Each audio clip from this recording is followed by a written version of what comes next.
Sopron, sáros Sopron, hogy a fene egyen meg, hogy az Isten áldjon meg.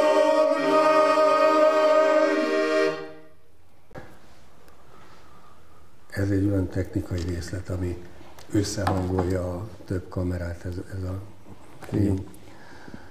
Na hát, és aztán nekem egy lányom született az első házasságomból, de most a harmadik házasságomban élek, úgyhogy...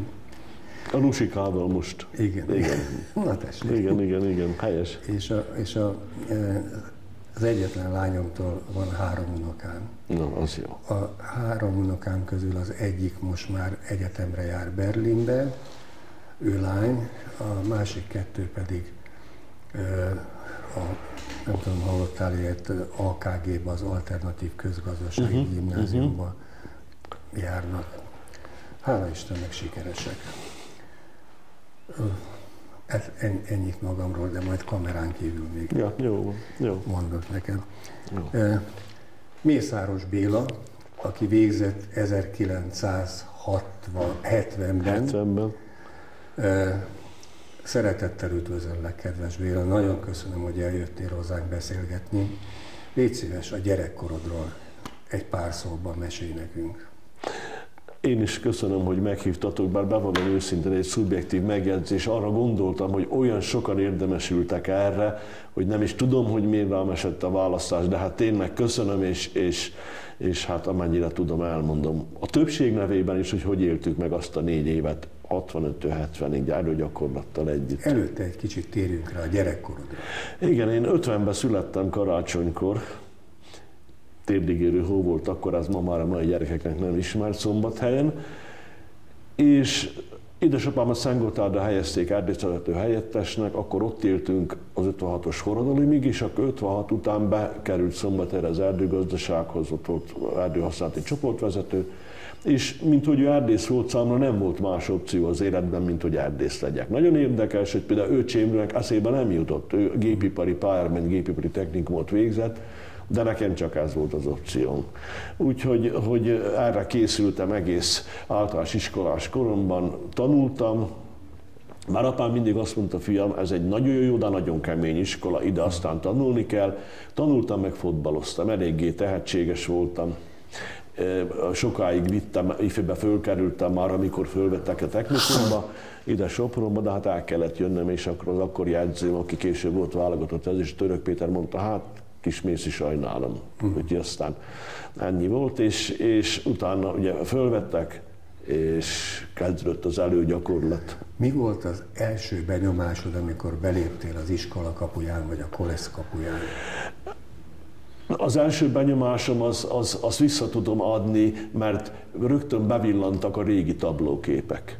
50-es évek tablóképei, és megpillantottam azt a tablót is, észrevettem azt a tablót is, ahol édesapám volt fönn, és hát gondolhatod, hogy ez nagyon jó első érzés volt.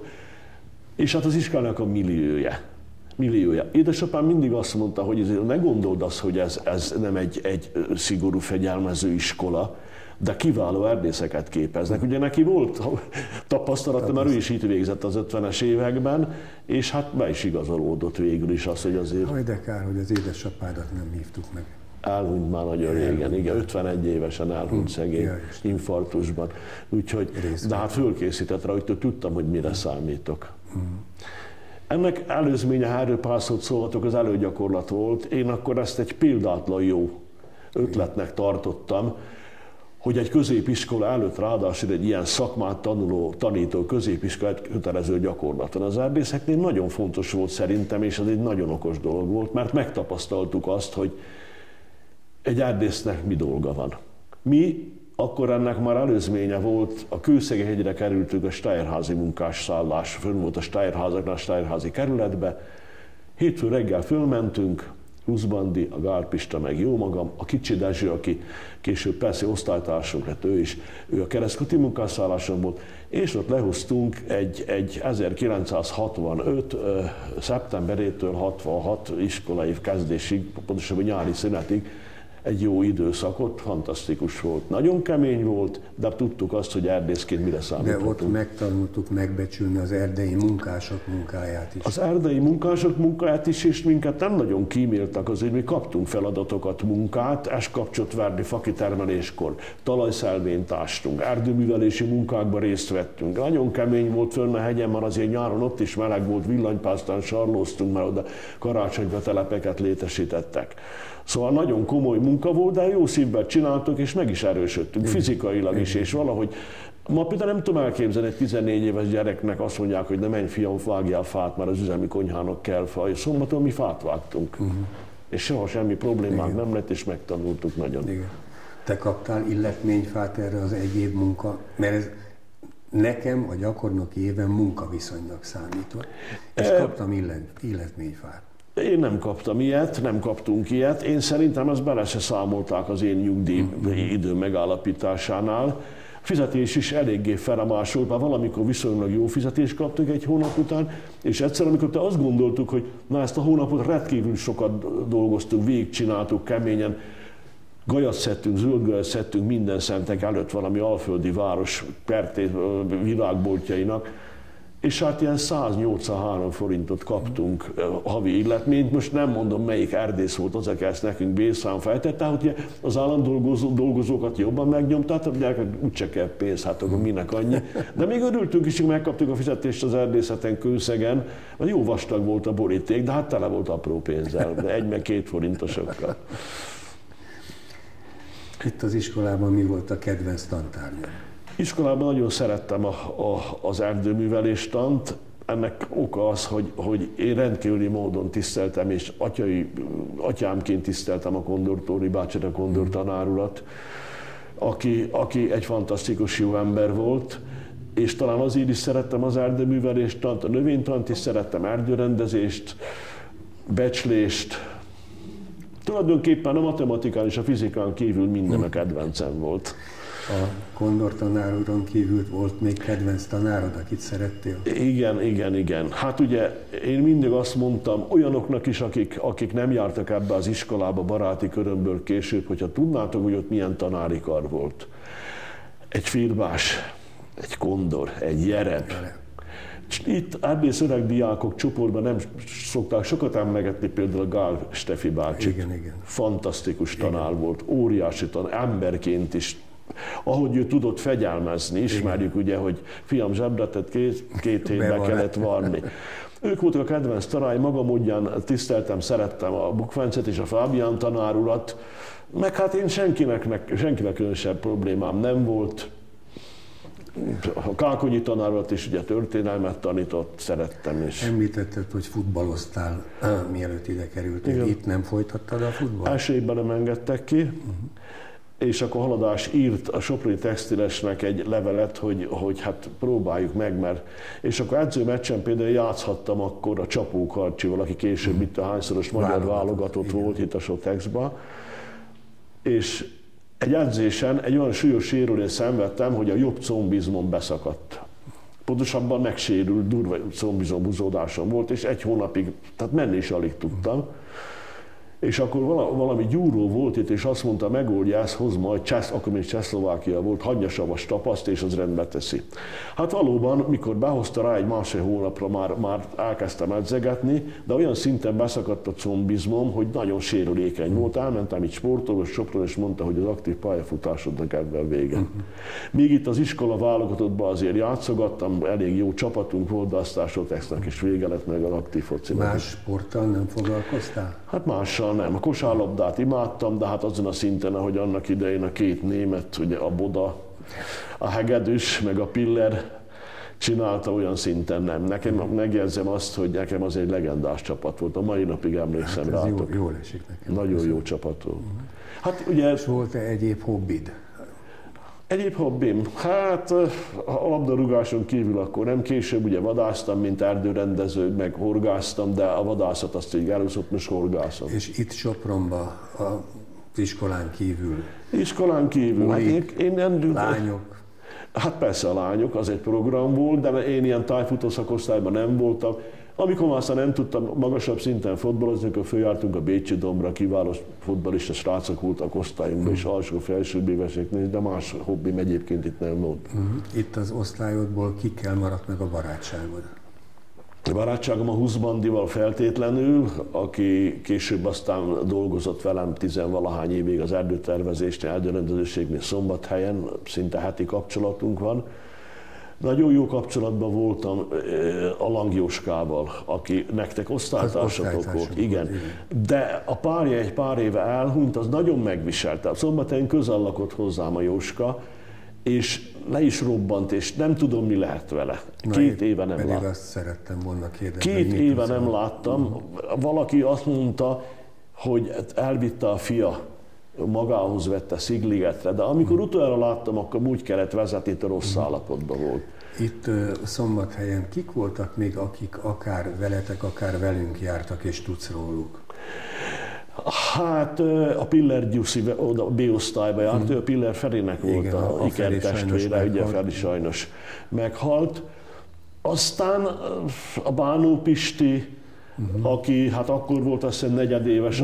Volt még egy osztálytársunk, aki a szombathelyi állami erdőgazdaságnál valami munkaügy is volt, vagy személyzet is, és nem ugrik be most a neve. A Német Lajos talán, az volt a Német Csóka, ő is jóval előttünk végzett. Hát persze tudnék nevezni, és hirtelen nem ugranak be nevek, de sokakkal persze, meg hát a B-osztályosok közül is többen voltak, akikkel kapcsolatot tartottam a párhuzamos osztályunkból, de aztán közülük is többen már elhunytak. Ha úgy össze kéne foglalnod, hogy így utólag visszatekintve, mit adott neked ez az iskola, az erdészeti technikum? Tulajdonképpen, most ezek nagy szavak, de mindent. Emberré neveltek, férfivé neveltek minket, és abban a pártállami időben azért mi kaptunk egy olyan étszát is, az, hogy elmentünk, elénekelhettük a székelyhimnuszt adott helyen, vagy Pákos Sukoron koszoroztunk, és azért ez nagy dolog volt. Ez nagy dolog volt, ezt más középiskola az országban nem hiszem, hogy bárhol is megkapták. És ami nagyon fontos volt, hogy úgy életre nevelt ez az iskola, mindenki csodálkozott, akinek elmondtam végzés után, hogy nekem van jogosítványom. Hát hogyan? Mert az erdészeti technikumban meg kellett szerezni a motorra a jogosítványt, és így leszel te erdész. Szóval fantasztikus. A szakmai tudásunk, amit kaptunk, azt tudtuk a civil életben hasznosítani. Az erdőtervezésben, ahol dolgoztam 20 évig, ott azért eléggé sok minden leágazás volt. Rá is tértünk arra, hogy mi történt veled a végzés után. Igen, akkor én az erdőrendezőséghez mentem Szombathelyen, akkor kerestek erdész technikust, először a Tibor Zoli osztálytársával mentünk oda, akinek nem volt felmenője erdész. Édesapja orvos volt, és hát jó barátom volt az osztályban, egyik legjobb barátom, és az igazgató, mikor jelentkeztem, mondta, hogy te nincs még így mondom, hogy egy tökös technikus gyerek, mert még egy technikus kéne nekem. És akkor mondtam, de van egyet. Fölhívtam az Zoltán telefonon, lapásszálláson, és volt telefonjuk, édesapja orvosod, nem volt nehéz fölhívni, és mondtam, és szívesen jött, és eldolgoztunk egész addig katonasághoz bennem volt. Utána meg a Huszbandi jött ide dolgozni, és vele dolgoztam végig, 20 évet lehúztam a szakmában, azt utána azért változtak a dolgok. Hát és veled egy különleges dolog is történt. Különleges dolog is történt. Igazából ezt is a szakmámnak köszönhetem, meg ennek az iskolának. Ez bármilyen érdekes, bármilyen furcsán hangzik, mert a demokratikus ellenzéknek én kapcsolatban voltam valamilyen szinten vele. Annak idején Haraszti Mikék, Magyar Bálinték, Tamás Gazi, stb. Pestről nekem, vagy én, ha fönt voltam Pesten, akkor... És hogy kerültél velük kapcsolatba? Hát nekem volt egy barátom Szombathelyen, szegény már elhunyt, akinek effektív kapcsolata volt velük, egy filozófus volt, szombathelyi volt, hol Szombathelyen volt, hol Pesten, eléggé lombrozó életet élt, és rajta keresztül, és kérdezte, hogy ha megyek Pesten egy-két beszélőt, hírmondót hoznám, mondom, persze, de úgy kell ám, mert ez mikor volt? Hát a 80-as évek elején. Ugye hallott az ember Szabad Európát, voltak hírek, sok minden ezekről a csoportokról, Soltó-Tíliáról, másokról. Rajklacit ismerted? Hogyne, természetesen. Hát ugye Rajklaci és Ikon volt, Hogos Árosi. BSV-be együtt kosárlabdáztunk. Aha. És aztán, amikor itt beindult az erjedés a 80-as évek közepe fele, akkor megalakult az SZDSZ, már 88-ban Szombathelyen, az első 5 alapító között voltam, és egy őrült helyzet volt, mert én akkor abba hagytam a kispályás futballt, mert ott azért még nyomattam a focit, kevesebbet jártam hurgászni, és majdnem, hogy illegalitásba összejöttünk és beszélgettünk, hogyan tovább, mi legyen, majd hogy legyen. És aztán, amikor megcsináltuk az SZDSZ Szombathelyen, akkor rá egy pár hónapra, pont akkor, amikor az SZDSZ-nek egy országos nagy rendezvénye volt itt Bremberg bálján, ott találtak, Tölgyesi Peti, ott találtak a 4 igenes népszavazásra a 4 kérdést. A Posgai miatt? Hogy igen. És jöttünk hazafele vonaton, és 2 barátommal voltunk, összesen 3-an, és egyik mondja, hogy figyelj, de most mondok egy olyat, de kapaszkodj meg. Úgy gondoljuk, akkor már voltunk, hogy 10 jó páran az SZDSZ-be, téged az úgy gondoljuk, hogy el kéne indítani képviselőjelöltnek. Mondom, ne vicceltek, hát nem vagyok én erre kész, hanem politizáltam, csak morogtam meg a magam módján. És aztán mondta, amikor komolyan vált a dolog, hogy tényleg komolyan gondoljuk, akkor azt mondtam, oké, rendben van, egy feltétellel, én Szombathelyen nem indulok. Itt születtem, itt élek, de én Szombathelyen nem indulok, csak vidéken, és ha lehet választani, akkor az őrség, Vendvidék, Vasihegyhát, Körment, Székhelyen, Szentgotthárd, azon a vidéken az SZDSZ, hogy esélyes voltál? Nem azért mentem, hogy nem volt nekem egyébként illúzióm, akkor még nem tudtam úgy felmérni. Mondtam, én erdész vagyok magamban. Minden településen szinte erdőtervezőként végigjártuk a megyét. Volt ismerősöm, kapcsolataim, a TSZ-nök, a TSZ erdész, a helyiek közül sokszor vettünk is segédmunkát, tehát volt ismerettsége. És ott elindulok. Kemény feladat volt, 3 város, 78 a falu, és akkor Fürr Lajos lett az ellenfelem, akiről mondtam, jó, akkor a díj lezárul, mert a Fürr engem valószínűleg kivégez, mert hát ő a köztársasági elnök jelöltje volt az MDF-nek, mikor még úgy volt, hogy a nép választ, idézőjelben nép választ, de hát aztán sikerült elég rendesen megvernem a választáson, és így kerültem oda. Hát azért mondom, a szakmámnak köszönhetem, mert a szakmámon keresztül volt rengeteg ismerőség. Ott voltak a szakmán keresztül rengeteg ismerős, igen. Mesélj egy pár dolgot a parlamenti életedről. Szép volt, mondhatnám azt, hogy közhely, de szép volt, jó volt, elég volt, tényleg szép volt. A rendszerváltás parlamentjében az nagyszerű dolog volt. Most, hogy ma milyen viszonyok vannak, erről hadd nem mondjak semmit. Egyedül voltam erdész. Ez egyfelől jó is volt, másfelől viszont nem volt könnyű helyzetem. És amikor jöttek, a 94-től aztán benn volt a Balsai Pisti, aki MDF-esként jött be, ismert név, és amikor jöttek a szakmai törvények tárgyalása, ugye nagyon kemény volt a törvénykezés, egy erőltetett menet, erdőtörvény, vadászati törvény, természetvédelemről, környezetről szólott, stb.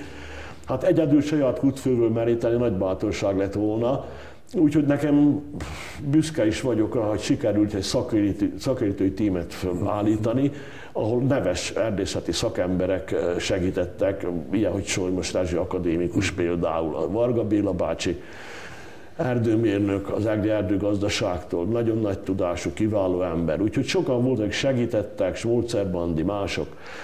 És végül is nem voltam teljesen felkészületlen, amikor egy törvény tárgyalására sor került, és általános vitában vezérszónokként elmondhattam a véleményemet. És sokan... Tehát akkor elmondhatjuk, hogy nem csak ültél a parlamentbe, hanem aktív is voltam. Aktív is voltam természetesen. Én nálam ez presztízs volt, hogy ne csak üljek, hanem aktív legyek. Különösen akit egyéni képviselőnek választották, meg azért ennek elszámolni valója van a választókerülete fele folyamatos fogadóórákon. Úgyhogy ez ment 2-4 évig, jó volt tényleg, és sokat tanultam. De büszke voltam, hogy erdészként ott lehetek, és bizony sokszor volt olyan, hogy a kisgazdák kértek meg a 90-es évek elején, az első ciklusban, hogy egy-két szakmai kérdésben segítsek már az ő vezérszónokra, azt se tudjuk, hogy közelítsük meg. Hát te megtettem persze. Béla, mi történt a képviselőség után? Hát a képviselőség után nem volt könnyű a helyzet, ugye a 98-ban már nem volt kérdés, hogy a Fidesz mindent visz, és utána a szakmába nem volt könnyű visszakerülni. Én amikor bementem a parlamentbe 90-ben tervgazdaság volt, mikor kijöttem piacgazdaság. Teljesen más viszonyok, jó. És aztán volt állásajánlatom több helyről, de mind megyén kívülről. Ahol dolgoztam az erdőrendezőségnél, oda nem is akartam visszamenni. Ennek szubjektív oka van, nem akartam visszamenni, jó. És aztán jött egy ajánlat a közútkezelőtől, hogy menjek, pont van ott egy hiány, menjek el környezetvédelem területére, és tulajdonképpen ott húztam az utolsó 10 évemet, és minden hozzám tartozott a Vas megyei közútnál, ami nem szilárd burkolat. Az útmenti fásoltásoktól, a parkosítások, a füvesítés. Tehát ez azért egy kicsit összefüggött az erdész. Természetesen, meg hát érdekes módon, nem sokan tudják, de a közútnak például meglehetősen sok erdeje volt. Közút sok állami erdőt kezelt, az ő nevén voltak ezek az erdők, úgyhogy azokat is próbáltam rendbe tenni, mert eléggé elhanyagoltak voltak, üzemtervezett erdők, és az lett tulajdonképpen a szakmai pályán vége. Én azt tudom az öreg erdészek Facebook csoportjából, hogy horgászat a hobbit. Meg tudnád mondani, hogy hány halat fogtál ki összesen az életedben? Hát azt nem tudnám megmondani, de soha nem nagy halra megyek, hanem az a nagy baj, hogy a családom is és nagyobb baráti köröm szeretik a halat. Úgyhogy én ami halat meg lehet fogni, és el lehet hozni, belefér a fogási eredmény naplóba megadott limited, azt elhozom, és halászlére mindig van 50 jelentkező. Tehát akkor nálad nem érvényes az a vicces karikatúra, hogy egy hölgy nézi az asztalon a rengeteg halat, és azt mondja magába, hogy ez a hülye inkább kocsmába ment volna, mint horgászni. Nem.